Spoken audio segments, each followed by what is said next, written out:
I'm Justin Snyder. And I'm Stephanie Greenwood-Snyder. We're just an average, everyday couple. But over the years, we've seen the incredible importance of building community together. We'll be talking with friends and experts about their stories and experiences to help us learn and grow. We don't want to just survive through life. We want to intentionally thrive. This is The Intentional Thriver. Welcome back to another episode of the Intentional Thriver podcast, the podcast where we ask the question, am I surviving or am I thriving? We're not going to waste any time. We're going to dive right in. We have two beautiful people. Well, one beautiful person with us and her husband with us today, Ryan and Sarah Peters. How are you guys? Yeah, doing good. Excited to be here. Thanks for having us. This is a cool opportunity. Of course, we are so excited to have you guys. We're going to be talking about all things parenting. Yeah. Oh boy, do Stephanie and I need this conversation. It's a bold move. We were not sure that it should have been us, but here we are. So well, our first three options fell through. Back up to the backup. Makes more sense now. You're a solid plan D, so that's good. That's good. Off to a good start. No, Not kidding. at all. You were actually our first choice. So Yes. thank you for being willing to do this. And, you know, for those who listen to the show, again, like in the spirit of the show, it's not saying like, oh yeah, man, Ryan and Sarah, they have got this all figured out. They are the perfect parents. You know, they've got three perfect girls who never do anything wrong. I mean, obviously the girls never do anything wrong, but you know, in the off chance. Yeah. No, but like we really do, Stephanie and I really do love you guys, appreciate you guys, you know, admire and respect the fact that you guys are very intentional with your parenting. And we want to talk more about that and, you know, specifically talking about pieces of how you guys have found your own voices as parents, you know, individually, but as a couple, and how that continues to evolve over the years, you know, because I'm sure as the kids change, as you guys change, as the season of life changes, all that. Anyway, I'm getting ahead. Yeah, you are. Yeah, I'm sorry. Go. Stephanie, you talk now. Okay. I'm going to shut up. Well, as those who listen to our podcast, hi, Mom, we do say something nice about our guests every week. And something that I get to say about Ryan and Sarah is they were some of our first friends when we moved. That's true. And we just appreciate their welcoming, down to earth, real life. Justin and I have experienced a lot of external Christians, external people that are different on the outside than the inside. And of course, everybody has good days. Everybody makes mistakes. Sure, Everybody has those days. But the Peters really are genuine and they really say it how it is. And I love their dynamic and how much Ryan makes Sarah blush. It's one of my favorite things in the world. And when you guys were leading our small group, I loved the rule that we never put a sibling. Wow, a spouse. There we go. No, a spouse. we totally can put siblings down all day long. We never put a spouse down, and we never say something disrespectful about a spouse. And when we do, Ryan, me and you, I'm just kidding. We apologize. We say we're sorry, you know.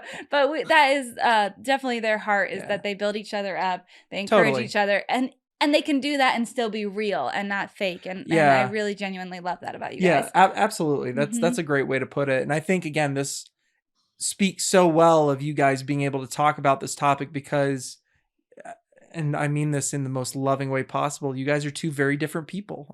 As I mean, you know, as are many couples. And, you know, I think for some people that can be a challenge of, man, how do two very different people with different backgrounds and different, you know, experiences of things come together and parent one human being together? I mean, obviously you guys have more than one human being, but, you know, focus that energy together as a unit, as a team, and, you know, kind of pour that out. So wow. All right. We're just, you know, going over the whole thing right here. I have so many thoughts in my head, but I want to jump into it. Yeah. Let's go. Can you tell us a little bit about your background, about how the way you were raised and how you met and stuff like that? Who are you? Ryan and Sarah Peters? I grew up in Texas. I wasn't born there, but I got there as fast as I could. Grew up there from 7 till through college, I guess. Mostly normal kid. I grew up without my father in the picture. So single mom, 3 kids. My brother and I are 10 months apart. So we are very close in age. We're Irish twins. Yeah. Born in the same year. Did not know that. My sister is she's 6 years older than me. And she was born from my mom at a very early age. So my mom had her when she was a teenager. So life was, for me, that was normal, but it's maybe, not the stereotypical home. Mm-hmm. We grew up going to church begrudgingly. We raised Catholic and probably went on the holidays. So that was kind of most of my upbringing. I was a pretty good kid for the most part. I did well in school, mostly just out of fear. And so I didn't want to be bad or anything. And school came semi-easy to me. So I enjoyed that. Played sports growing up. I'd say most of the normal upbringing. And what else about Ryan Peters? Went to Texas A&M. Met Sarah there. I'll let you maybe talk a little bit about us. And I've been pulling her around the world, visiting all kinds of different... Literally.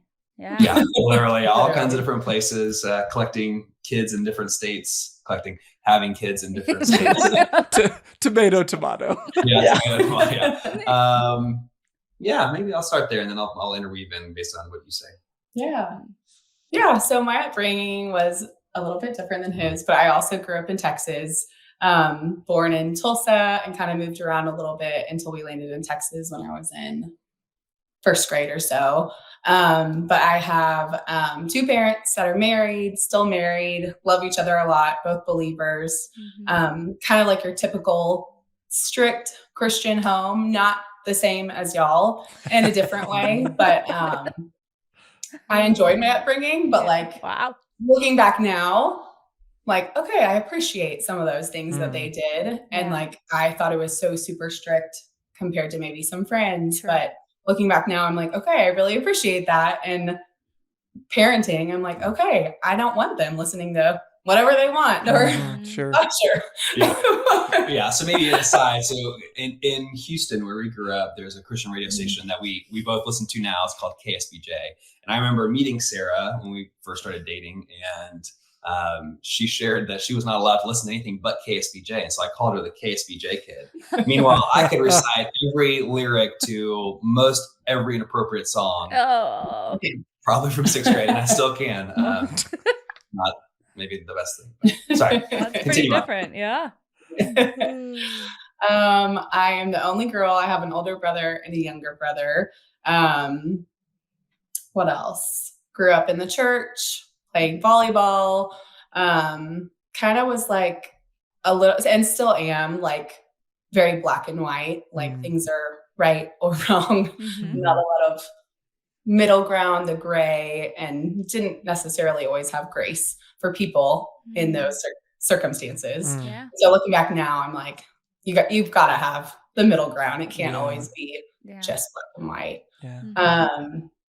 But I went to college, met Ryan. We both were volunteering doing Young Life. And so I had never dated anyone seriously before. And so the only guy I've ever dated. And then now we have 3 kids, 3 girls that are 7, 5, and 3. And I get the privilege of staying at home with them. It's been fun. It's hard, but fun. Yeah. And how many years have you guys been married? We are 11. Oh, wow. We have 11. Yeah. Nice. So 11 in January. That's Did you have any kids because you lived in Germany for a while, or? Amsterdam. We were all over the place. So a quick little snapshot of timeline. So we got married. We were in Atlanta for about 4 years. I had only 3 different companies that I worked for, but we chose them strategically that would help us move around the world. We left first employer, moved to Dallas, Texas, had our first daughter there. When she was 10 months, we moved to Amsterdam in the Netherlands. We were there for about a year. Our second child was started there, but she was delivered in Roanoke, Virginia.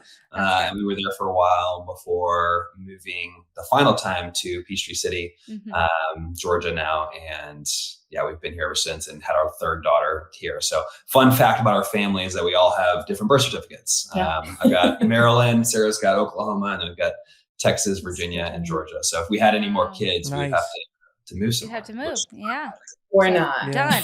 Not moving again. Yeah. I mean, I have Hawaii. Yeah. Not a Connecticut. ton of people have That's that. awesome. You have Connecticut. And then 2 and Floridas. 2 Florida kids. I Yeah. feel bad for them. We're but- almost So if there. we had another kid, we'd have to move back to Florida. It's too messy. Yeah, We're yeah. good. So we're done at 2. That is our calling. Yeah. Our quiver is full of 2. Yeah. No. So I want to ask you guys right off the bat, and this is like a really basic question, but I think it's an important beginning to kind of where we're going to launch out and talk about a lot of different things. Just the concept of a parent and the role of a parent and what that looks like. I feel like that's very different for different people. I feel like certain parents view their role as maybe more of a friend than, some of these other things. So I'm just for you guys, in your experience and your goal and mission as parents, like, what does that mean to you? What does parenting mean to you? I guess just discipling your kids and training them up in the way that you want them to be, like confident young kids, adults, like that are then independent of you and know the Lord and are kind. I recently heard someone say, it may have been at Mom to Mom, but it's not just about raising kids that are independent, but raising kids to be dependent on God and not just on you. And that was like, okay, yes, like that needs to be my goal. Not just about getting them to do things on their own and for themselves, but then like pushing them and showing them how to rely on God and that to be like the main thing that they take away from us parenting them. So yeah, I would say that's what it is for me. I should have gone first. Yeah, follow that up, Ryan. No taken for future questions. So couple things. So you said, as a parent, a friend is an interesting thing. My first kind of gut reaction was they're not a friend. And I think part of that is just due to my mom and my sister being not close in age, but she had my sister when she was very young. And oftentimes it felt like they were more friends than a mother-daughter relationship. Oftentimes there was some respect missing from my sister's part. And that has maybe continued on for quite some time. But I feel like somebody said, like, you're responsible to your kids, not for your kids. And so I think of that for me, it's like, how do we make sure, again, how are they going to become adults that are functioning, that can launch well into the world? How can we teach them not as much as possible, but just share experiences with them that make them a more well-rounded human being? And so part of that's the fun part. You get to have some adventures and get some, like, there's a lot of things that I didn't get to experience with growing up with a single mom, like vacations and just a lot of cool things. That's going to be a lot of fun, but it's also teaching them the hard things. Like, there are consequences. We are thick in the consequence phase with 7, 5, and 3-year-olds right now, but hopefully we can do that well so that as they continue to grow, those happen less and less, and the conversations can be more evolved. But now I go back to the friendship thing. I do see friends of ours who are a couple stages ahead, and it looks really cool when they're able to go out with their adult children who have kids, and it does seem like it evolves and changes into a friendship. And so that looks really cool, and I aspire to do that. Yeah. What is it Andy Stanley that has the 4 stages of parenting? I don't know about this, but do share. So like the coaching. Yeah. I've heard of that. I don't know who it is. I'll have to look it up. But it was, what I loved about it is that the last stage was to then have a relationship with them that's more of a friendship. And I've seen either in my life or my friends' lives, people try to go from the coaching to the friends, and then they don't have, the respect. They don't have the things in the middle. But you can cut that out. But I need to look that up, because it really made sense to me why, like, my mom and I didn't have a close relationship until I moved out and was gone. No, that's such a good point, Ryan. Because again, I feel like there are seasons, and I think sometimes I don't know, like, when you're in a season and you're so neck deep in it, it can be easy sometimes to forget, like, the goal and the path that you're heading towards. Like what you were saying, Sarah, it's, you want them to be strong, independent, kind, hard work, all these things, but dependent on God, and that's where it's a challenge sometimes, because it depends on the child. It depends on so many factors of what's that transitional journey look like of coming, you know, where yes, it's wonderful to be able to have a friendship with your children as an adult. Yeah. But that doesn't just happen overnight. You know, it's a process to get there. It's a process of building trust and every love and respect, and every child is different. And Yeah. I once heard a quote that I really resonate with, and it's like, so often as parents, we're trying to have quality time with our children. It's like going after quality time. And I remember, I forget who said it, but it's like, you can't have quality time without quantity of time.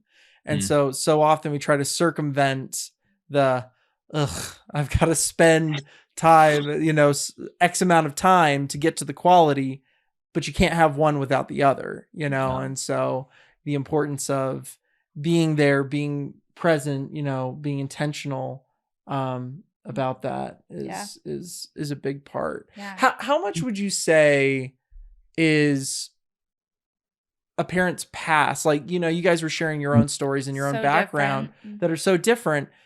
How much of that plays into when two people become parents?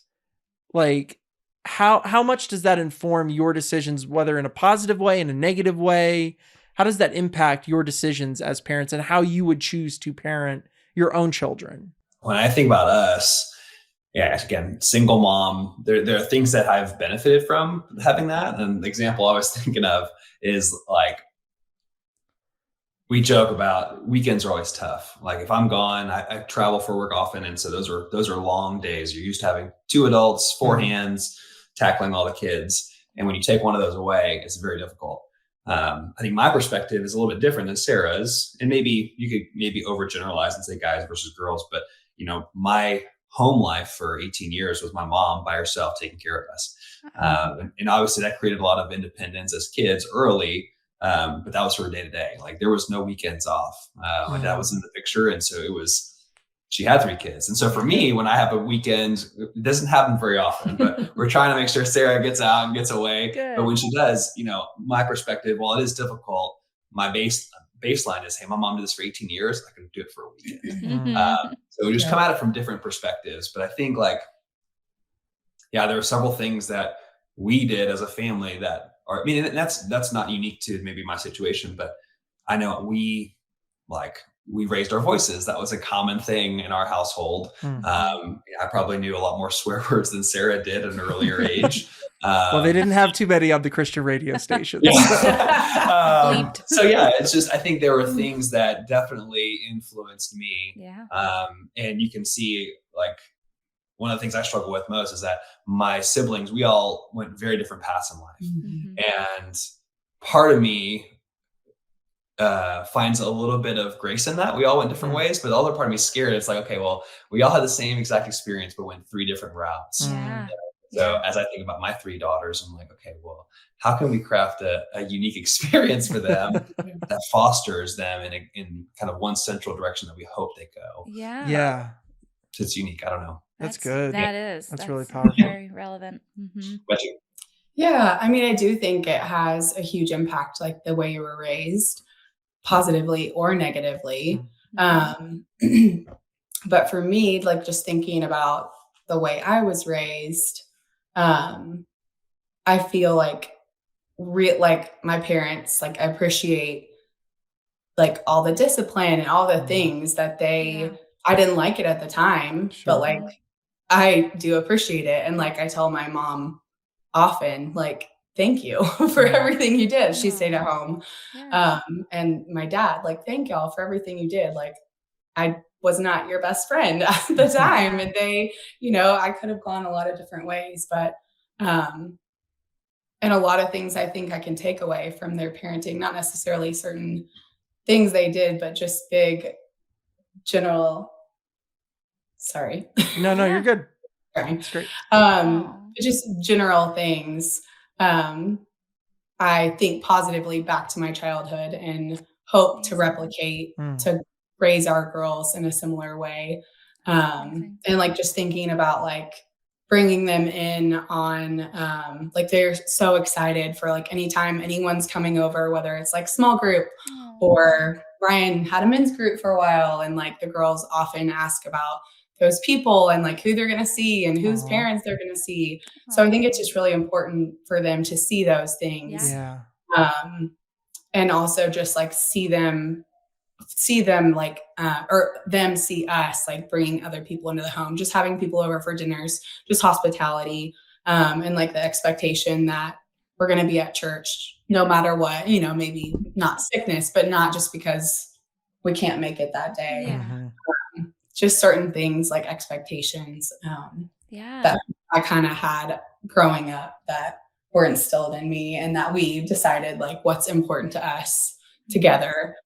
I think it's also nice too that we're able to not cherry pick, but like I think you and I have had conversations on like things that we've enjoyed that your parents did. Like one like example about it, like buying a vehicle when you're 16. We've got a long time, but like Sarah had to pay for half of it versus some of her friends that didn't. And that's something that we want to continue because it teaches you hard work. Like I did not get my first car until it was gifted to me, and I was 22 in college. Wow. So very different experiences. Yeah. We both left that experience of valuing hard work. Yeah. We can kind of take that like, hey, we don't want to make our kids do it like I did and not have anything. Yeah. But how can we make sure they have skin in the game? And then also like teaching them like, hey, there are like people who have it way different than us, way worse, way better. Yeah. And I think true. some of my upbringing we can bring in and say, hey, food isn't always guaranteed for people. And there's, you know, there's people in different economic statuses that are going to impact the way they approach things. And so hopefully we try and bring it all together. That modeling is so important. Yeah. I was, my kids were playing with the Joneses kids, and Callie was the mommy, and Alexandria and Harvey were the kids. And I just hear Callie in the other room. And she goes, "Okay, kids, I'm going to go do Bible study, so I'll see you later." We get it. I know. It just made me so happy that like that's Latia, right? Latia is modeling to her that she values Bible study. And so I just think that's beautiful that you might not even hear your kids talking about it or playing it or, you know, living it out in their little 2, 6, 9, 3, whatever their ages are in mind, you know? So, yeah.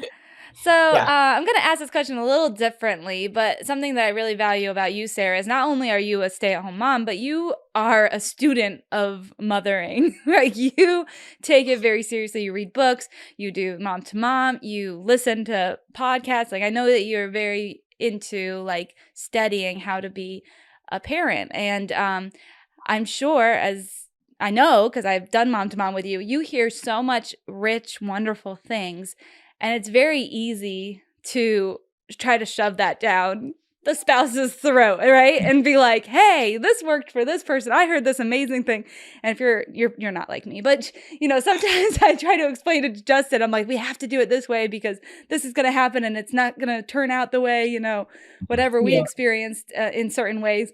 And it's hard to sometimes communicate, to not just like try to replicate someone else's experiences, right? Because every kid's different, every family dynamic is different.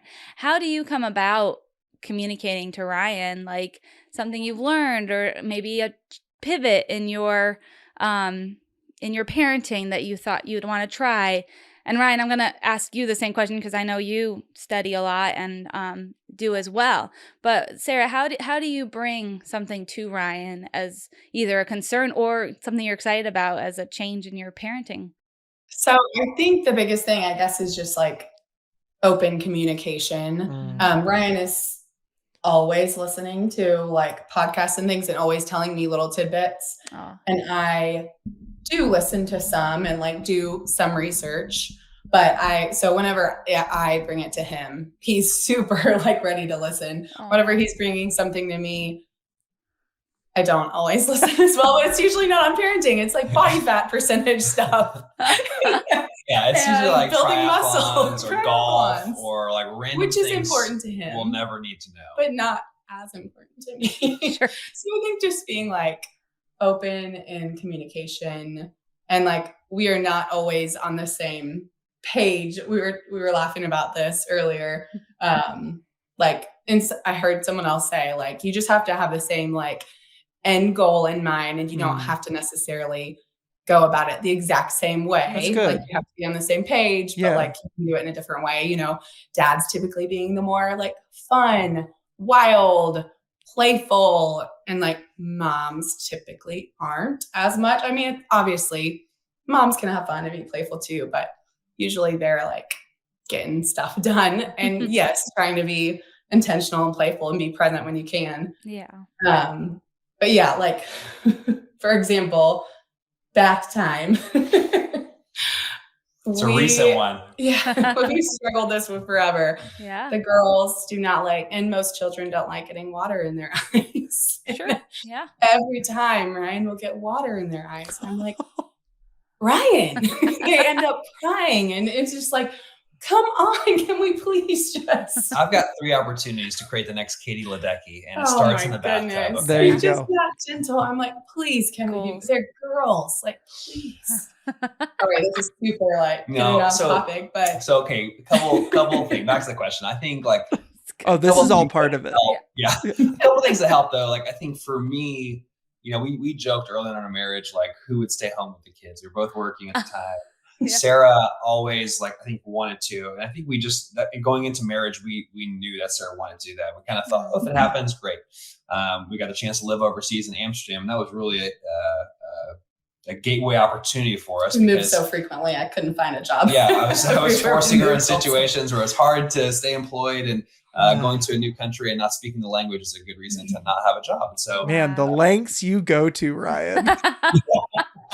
Your dream will come true. That being said, like, I mean, this is something where I learned, I always joked and said I would be a great stay-at-home dad. Yeah. Truth is, I would be a great stay-at-home husband. I can keep a house clean. I can do all of the things to make sure the house is taken care of. I don't have the most patience with my kids as I ideally would, nor the passion and love that Sarah does when she does it. So I think you were asking like, hey, how does she make sure that like she's spending time? Like she is just genuinely passionate about it. And it's like, she does spend time and energy and resources. Honestly, I feel like a lot of my effort is, hey, like you're still a person. Those kids are going to leave at some point, and you know they're going to launch, and you and I still are going to be married. Right. But she just really enjoys that part of it, and I think having that in our relationship helps. Yeah. Because at least one of us is like really focused on it, and I'm the one usually having to get caught up. It's okay, why are we doing this? Let me understand. Okay, like what's the end goal, and how can I learn from what she's pouring into herself? That's good. And I don't know who encourages Sarah to do this, but one of the most brilliant things I think you guys do is sometimes Sarah will get a babysitter just so you can have a day off, especially during the summer, right, Sarah? Like, that's brilliant. Like, yeah, it's smart. Not for a date. Well, I mean, date yourself. Like, that, yes. I think that is, and I don't know if, Ryan, you encourage her to do it or what, but I mean, obviously you do. This is the first I'm hearing of this. I thought she I mean, he hasn't said no, so... Hilarious. No, I think that's critical. Like, I mean, one of the things that we work on all the time is like, I mean, at work, I have the fortune of working for a great employer who takes care of us. We focus on development. We have, professional goals. We have, time set aside to make sure that you're growing and developing your career, because it's not just what you're delivering over and over again. It's you need to grow and evolve as a person. Yeah. And so I think this year or last year, we were kind of thinking like, Sarah doesn't have a development plan, nor do I think she necessarily needs one, but it's like, hey, how are you making sure that you're spending time thinking about how you're growing? Yeah. And if you're constantly in the weeds, the wiping bums phase of life, it's really difficult because you're running full out and you're tired, and then you repeat. So you got to spend some time getting away. And I think our philosophy in general, and we make sure we have good babysitters, but I think it became so much more of it went from an expense to, hey, we need to do this for mental, for physical, And you do have 3 girls. They're beautiful girls, but they are all very different, right? Like they're not only just their personalities, the way they dress, what they want to dress, what they eat, everything, but even their development, their milestones, right? So it's very easy. Well, it's very easy to compare, but you shouldn't, right? So what are some things that you do to be flexible in parenting each child? And this was something that was relatively new to me, in my parenting, is like parenting towards the personality of the child or that child it's not needs. as black, because I think we, again, saying it in the nicest way possible, like you were saying earlier, Sarah, it's like everything's very black and white. And it's like, it doesn't matter that particular child's interest necessarily. This is the way we do it. This is, you know. And my mom tried, but it was still within like a certain boundaries and stuff like that. So it's not even just like their interests and stuff, but it's like, what is going to work? Right. But at the same time, like that's a challenge because there's balance in that too, right? That you want to be flexible with each child, but at the same time, there does need to be consistency there. There does need to be fairness and equality for each of the. How do you guys find that balance? Yeah. How do you work within that, especially as the kids are growing and changing and communicating? Yeah. Yeah, it's a tough one. I think first off, I should have prefaced this whole thing by saying Sarah leads a lot of the work around parenting, and I'm like, obviously, if we that's why you guys are on the podcast. So, I mean, I think for us, like with balance, I mean, each kid is so unique, and I hate to use the term project, but it's like they are their own project, and that project changes. The goals change on a daily, hourly, and sometime on a quarterly minute. Like we know Emerson can handle watching TV. And so for her, if we give her a 15-minute break, because we just need like to work on dinner, she can handle that. Our second one does not handle that near as well. It comes out of it like a raptor, just like completely not enjoying it. Yeah, she's a zombie. She does not even like, you just completely derail. So it's better for her not to have it and to, keep her occupied in another manner. So I think like each kid, and it's changed over time. Like we're starting to see Emerson like dealing with confidence things. Like how do you make sure that you're interacting with friends well? And her sisters don't even, like Eloise can talk to a wall. To her dad, like she will tell you all the stories in 2 seconds. I think for me, it's each kid is unique, and you have to stop at a given point, honestly on a daily basis, and say, what does this child need today? Which is very difficult because you've got a lot of things going on, and usually you're just like, I need to get the kids fed, I need to get them to bed, I need to get them to sleep on time so they can do it again tomorrow. And sometimes it's, you got to go upstairs and tuck them in an extra time, and you got to be sweet. Or Emerson now loves to tell us stories late at night, like right when it's bedtime, and it's the sweetest thing. It's also like, hey, it is time for you to go to bed. I love this so much. Why couldn't you do it earlier? Yeah, exactly. That was all yours 2 hours ago. And that's all I hear from like the next generation of like moms who are pouring into younger moms. Like, just wait, that's when they're going to show up, is at 11 p.m. So you have to be ready at those times. And we're experiencing that, but just not as extreme. But yeah, it's so hard having multiple children and having to figure out their personalities and how to parent them, and how to be present and like the things that they like and enjoy, and how to do things personally, to each of them. And like consistency in parenting with our youngest, she's 3, just having she's just going through that 3-year-old defiant, like, my way is the way. And so for a little while, I was just like, it's just easier to not. And I'm like, okay, I can't. I can't not show up. Otherwise, she's just going to keep pushing all the buttons and being in control. So really like being super consistent with her and, making those punishments and figuring out what's going to work and showing up over and over. Yeah, I have this theory that I've shared with Sarah. She's not going to laugh because I told this joke too many times. But for us, my experience was, when we had one child, it was 2-on-1. We both had 100% of our love focused on this one perfect child, and things were going great. We had a second child, and we started trying to give 100% to both kids. Dad quickly fizzled out, realized there's not enough love to go around, and started playing zone defense a little too early. Mom wore herself ragged, trying to love everybody. And I was on the sidelines somewhere trying to catch someone. And then when you have 3 kids, at least for our experience, it was everybody realized we were playing zone defense. And I jokingly say that, but it's like you are outnumbered. at any given point, it might be the newborn who's giving you something crazy, and when your toddler's is not getting enough attention, or your oldest one is working on school and it's a whole project. And we have no idea what kindergarten's bringing to us because it's a new adventure, and nobody's watching while the baby, I was about to say grabs something and puts it in her mouth, but really, like those are real life situations with family. You have to watch the kids. So I think it's helped us, and it reiterates that point of like, who needs the attention at the moment? How can we make sure they all feel loved, and how can they also experience fairness? Because there's not a one-to-one relationship. Yeah, it changes. Yeah, that's why we're stopping at the 2. We don't want to be. We can run a man-on-man and a zone defense at this point. And Justin and I are a little different than you guys. Like I joke, but I'm not joking. I didn't want to be a mom up to 9 months pregnant. Like I was like, well, you saw it as a big responsibility. Yeah. And I'm the 7th of 8 kids. So two is. I mean, I love my siblings. I love my parents. Yeah.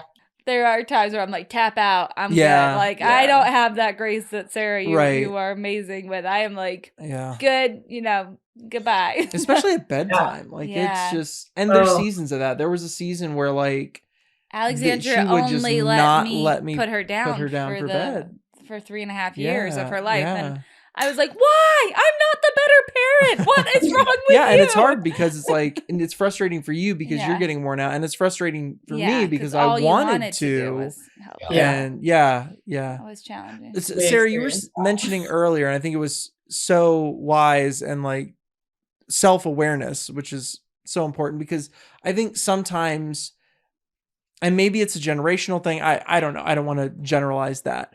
But I think some people approach parenting as like, I have to pour out every single drop of what is inside of me at all times. I constantly just have to be coming and dumping everything into my kids and be in this constant state of just exhausted and give.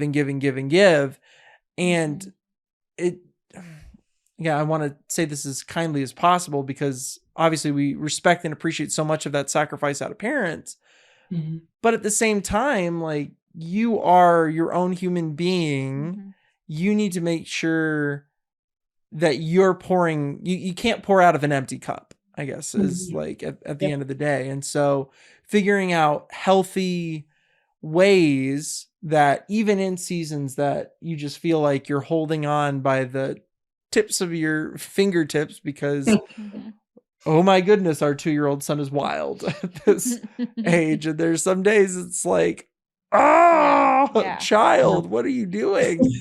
But, you were trying to kill yourself. You were mentioning about, getting a babysitter, stepping away, having some time for yourself to refresh, to refuel.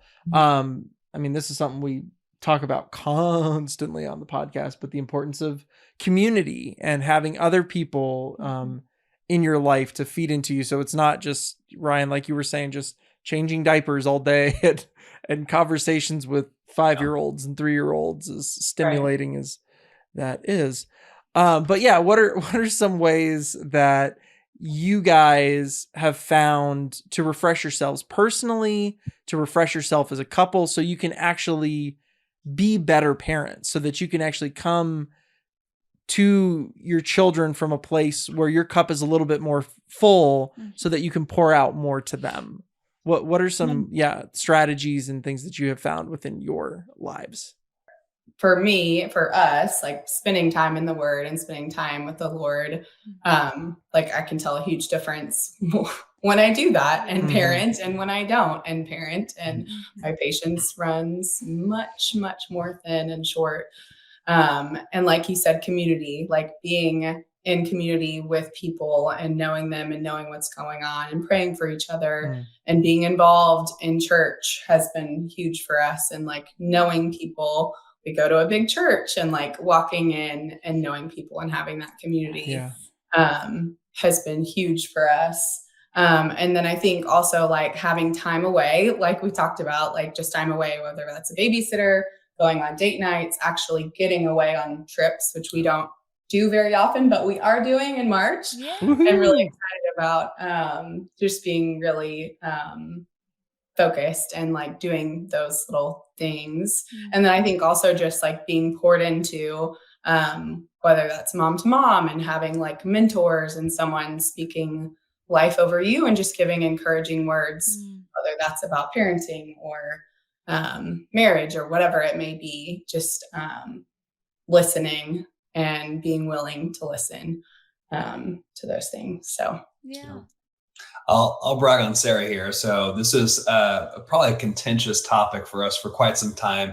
And looking back, I'm like, I don't know why we were fighting about this because I caused all this, right? But you think about us moving so much, we really struggled with community, right? So we got married, we had a decent community in Atlanta, and then we moved on a pretty regular cadence. Dallas 2 years, Amsterdam a year, Roanoke was a year and a half, and then back here. And so for a lot of our marriage for 7 years, the plus side of it is we got a lot of time together, and we didn't live close by family, so we were forced early to rely on each other. And so I think that helped build a good foundation that we didn't plan. It just kind of worked that way by consequence. But the downside of that was missing community. Like we tried to get plugged in, but it's very easy for us to say, well, we're probably not going to be here for very long. And either we knew we weren't going to be there for a long time. Dallas particularly, like we had some friends, but we probably didn't invest where we should. Amsterdam had different challenges being, not from the country. There's like just cultural differences that you try to break into groups, but also the short-term thing. So we still probably didn't invest like we should have. And I wasn't kids. And you had babies. So, it just gets harder and harder. But I think moving here, Sarah did a really good job. I think it was a combination of a couple of things. I think you had, we've maybe got past the breaking point of like, hey, I need to find community. So that really helped us. We both wanted to be intentional about that, of finding a church, belonging somewhere. And then you also did that with a lot of like mom to mom and some women's groups, and you got a good workout crew that you work out with. So I think Sarah's done a really good job of seeing that benefit. And I think it can be tough I can imagine as a mom, even as a parent, you're so busy. And like somebody says, hey, you should go do this activity and go join this community group and have a married group and do all these things. You're like, or I can go lay down because I just had a full day. So similar when you ask me, why don't you have any hobbies? When? But I think it's one of those things, once you start slowly doing it, you can kind of build a snowball of avalanche. So like now I think our life is a lot busier objectively. Like there's a lot more things going on, but those things are now not just busyness. They keep us full of life because we're getting more into. We've got people. There was some conference I was just at, and it said some of the most basic human needs are: do you see me? Do you hear me? And do I belong? I think having community, you get a lot of those things where even if people maybe aren't directly telling you that, you're getting that just by virtue of people being around. And so that'd be one encouragement, man. If you can find some community, do that. And also don't say man to your wife, because you'll get in trouble later. Yeah, dude is fine. Man, dude. But did you call me man? That's true. I was so dead. No, that's pretty cool. We're gonna have another episode where we talk about extroverts versus introverts, and you guys understand that dynamic, the opposite of us, an extrovert versus an introvert. And of course, that's a whole nother podcast. But I feel you, Sarah. I think it's very cool that even though you, I think, would identify as an introvert, right, Sarah, naturally, you still see that need, and you still work that in. Even working out, like you need to work out, that's something you need to do. You're going to build in your schedule, but you're going to find people to have community with while you're doing it. Like I think that's really good for moms, because sometimes it's like you don't always need to add something in. You could actually just have it be something that's already existing, but in more intentionally, So I think that that's really good, because it's so easy. As extroverts, to just add one more thing, one more play group, one more friend to text, one more, and then you burn out and you're done, because even extroverts burn out. Right. Or all those relationships stay very surfacey. They can, as opposed to going deeper versus going wider. Right. Yeah. So I think that's really, really cool that you guys are intentional about community. That's amazing. Something I was thinking about as you were talking is we've had the amazing opportunity to spend time with your kids without you. And with your consent. Yes, we didn't steal your kids. For our listeners. That was such a huge blessing. No, and I'm not trying to whoa, we're so amazing friends. But it really I genuinely shower us with compliments. And not even, the Joneses took them for a day and we hung out with them at the Chick-fil-A playground, so it's not like, yes. So anyway, but what I'm trying to say. Your point is. What I'm trying to say is sometimes that speaks so much, we got to see your kids without. Not that you guys are helicopter parents at all, but, parents change dynamics. And something that I love about your kids is they are just a unit, the three of them. They are so fun together and they all play off each other's dynamics. And I just love Sarah, you are so organized. You have all your toys in a box the way they're supposed to be, and one of your girls looked at me and goes, where's your doll, where's your people box? That's what she said. Where's your people box? Is that why you do people box? Now I have a people box. Oh, so my next time goodness. She comes, it ticks me off when Justin doesn't put things in the people box. You gotta put them in the right box. I have a people box and an animal box. You are the reason, Sarah. This makes so much sense now. People box, animal box, automobile box. Yes, I'm putting toys away, and she's like, "Is that the people box?" I'm like, "It's of course, it's a toy." Sarah has 20 boxes. Wow, she keeps them all in the box. You talk about some fighting words. I never put toys in the right thing. Laundry, she tries to get to do the same thing. I'm like, I'm putting their toys away. What more do you want from me? Yes. But thank you. Your children were so well behaved and so sweet and so much fun. And thanks a lot, Sarah. I love that, in our community we can hang out with your kids and just have as much fun. Yeah, you guys really that is a good point. They really are really great kids. Mm-hmm. You guys have done and continue to do. Yeah. It's not over yet. Yeah. but and you guys can cut really this out, but even your neighbors, we saw them at the playground the other day, and Curry and Eric were like, "Oh, those girls, they're awesome." Our one son gets, lots of girls in their lives. Good old Miles. So it does. And they know they're not perfect. We know your kids aren't perfect. We've shared prayer requests, we've shared challenges, we've shared, tears. But at the same time, genuinely, we see the fruit of your labor. And I just want to thank you for letting us see that. Yeah. So let's talk about advice. I keep going back to Ryan, a single mom, hat off, a single parent is just the biggest challenge I could ever imagine, emotionally, physically, financially. I know sometimes, you travel a lot, Ryan, and I really appreciate that Sarah calls it solo parenting, not single parenting, because there is a big difference between solo parenting and not that solo parenting is easy, but it's not single parenting. Not the same. Yeah. So as you guys have found your way as parents and even reparented yourself, right, in some ways, and figured out what does a dad look like, Ryan, that's incredible. And I know you've surrounded yourself by amazing men, and that's part of it. But what would be your advice to other parents who are trying to find their own approach? Maybe they grew up in childhoods that weren't ideal. What would be your advice for them to find their approach, their voice, and what encouragement do you have for them? That's good. I mean, I know for me, so while I did grow up without my dad in the picture, I was very blessed and fortunate to be a part of a family kind of consequentially. So my best friend growing up was one of four. And it's funny, I reflect on it a lot more now than I probably ever have. But I remember just being in the back of their Suburban. I was their fifth kid. And I think logistically, it was probably because Alan was their third. And they were like, all right, he's the one that's likely going to hurt himself. He's alone. So give him a buddy and make sure it's a kid who's kind of not going to do all the bad things. And so third out of fourth borns have a hard life. I understand. And so, I mean, it's they need buddies. Yeah.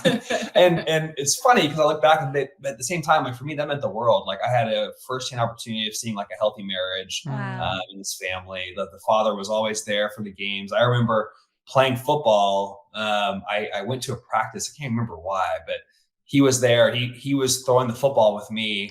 Like, I think he knew our situation and knew like us through friends, but I got started playing and he was the one who kind of spoke to my mom and said, hey, he really needs to play football. Like Wow. all these boys are going to be doing this. They're going to be a team like going forward. And yeah, so I say that, but I was very fortunate to have really good, strong, positive Christian male influences in my life that I looked up to.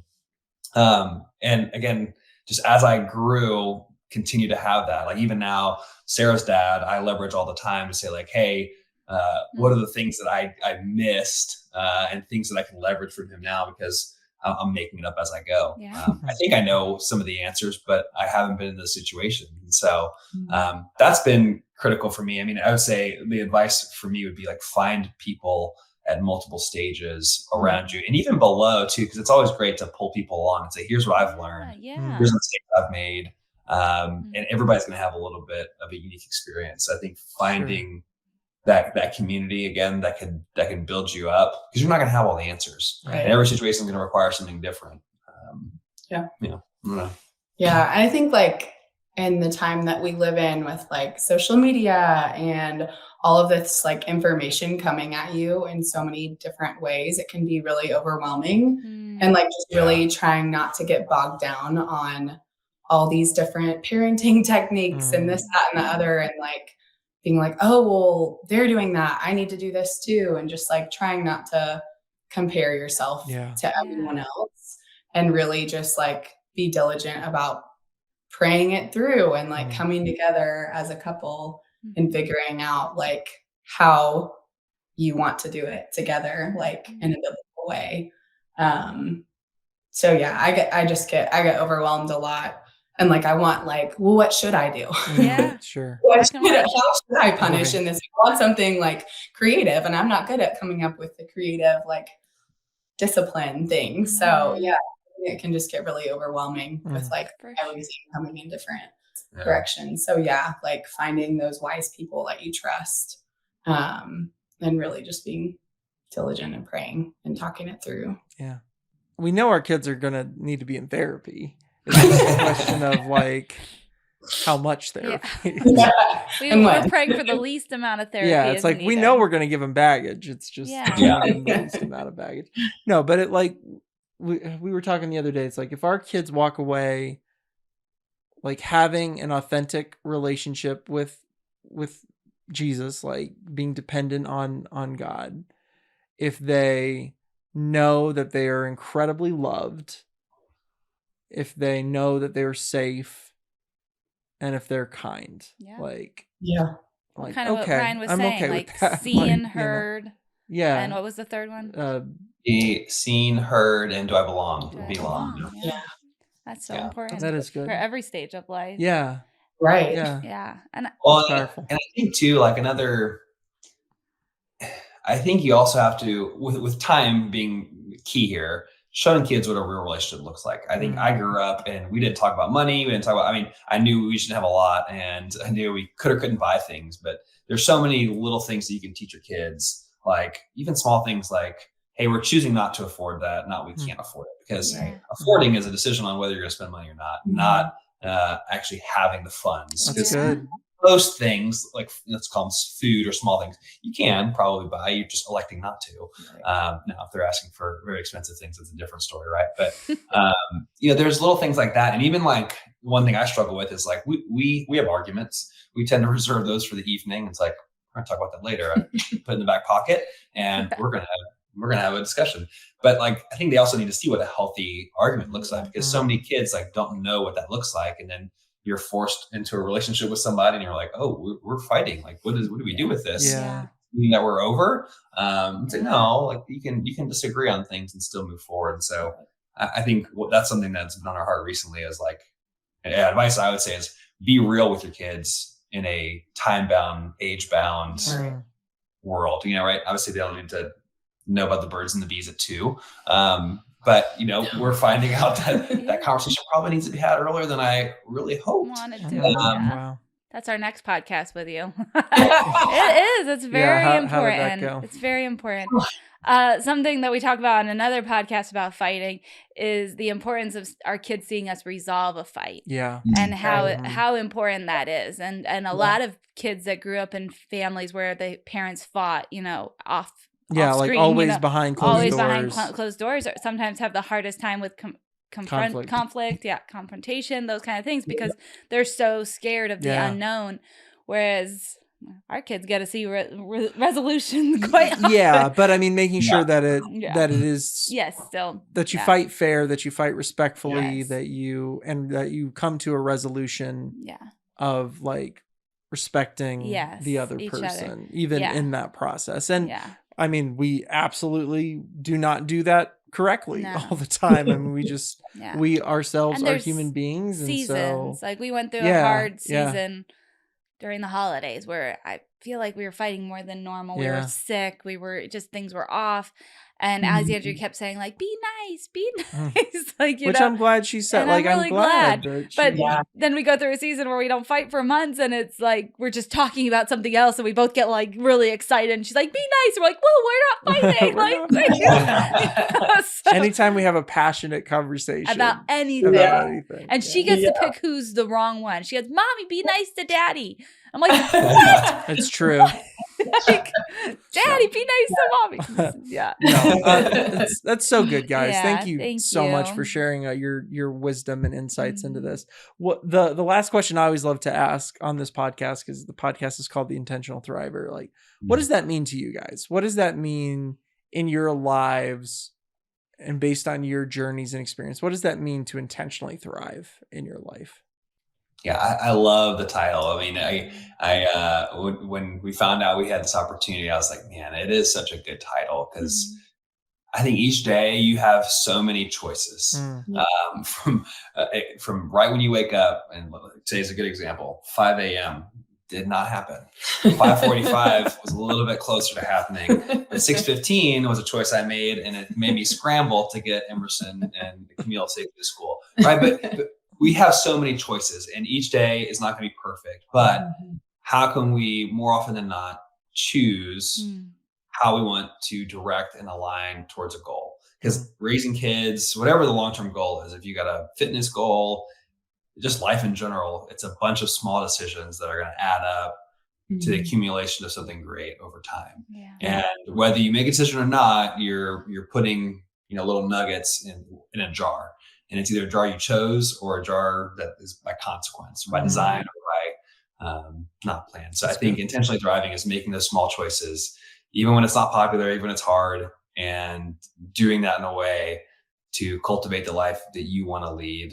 And for us, that's a life that's glorifying God in all the little things we do. Yeah. So good. You knocked it out of the park there. That wasn't a terrible answer. Sorry. I think for me, it's just like continuing to take those little steps forward, like towards your goals, and not dwell in like the mistakes and the messes. Oh, that's of good. life. Yeah. And just keep working towards those goals and being intentional and diligent about where you're headed and where you want to be. So it's the journey, right? The journey. Yeah.